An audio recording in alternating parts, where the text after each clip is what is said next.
Au début de son quinquennat, Emmanuel Macron a été accusé à plusieurs reprises d'arrogance. Ses propos polémiques illustraient cette opinion et les journalistes Audrey Crézeau-Mara et Darius Rochebin sont revenus sur ces mots blessants tenus par le président, lors du grand entretien diffusé sur TF1 et LCI ce 15 décembre 2021. Le président de la République a dévoilé quelles étaient les paroles qu'il regrette le plus. Emmanuel Macron a choisi de faire une interview fleuve, enregistrée, pour présenter son bilan à 4 mois de l'élection présidentielle, sans officialiser sa candidature par ailleurs.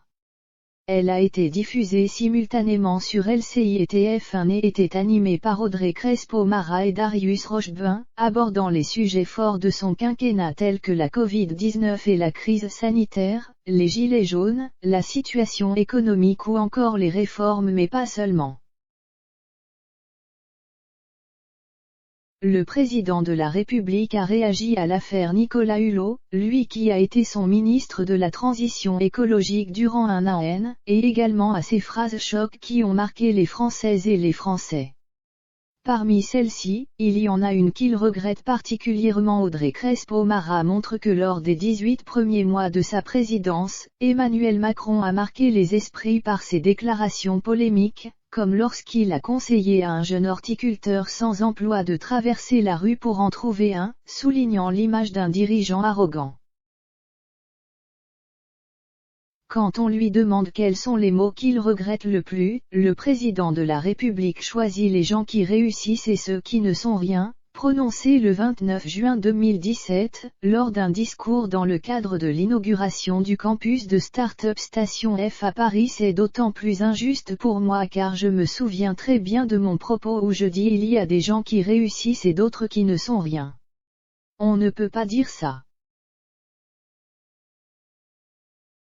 Je passe 10 minutes à leur dire vous êtes entrepreneur, c'est formidable, mais au fond, entreprendre, ce n'est pas grand-chose si vous n'aidez pas les autres et vous n'aidez pas à ce que la société tende une main à chacun.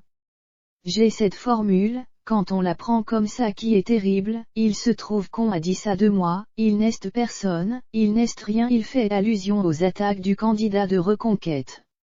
Éric Zemmour, c'est terriblement blessant. J'ai acquis une conviction, il faut bousculer. Je reste, avec autant de volonté, de bousculer le système. Mais j'ai acquis une chose, c'est qu'on ne fait rien bouger si on n'est pas pétri d'un respect infini pour chacun.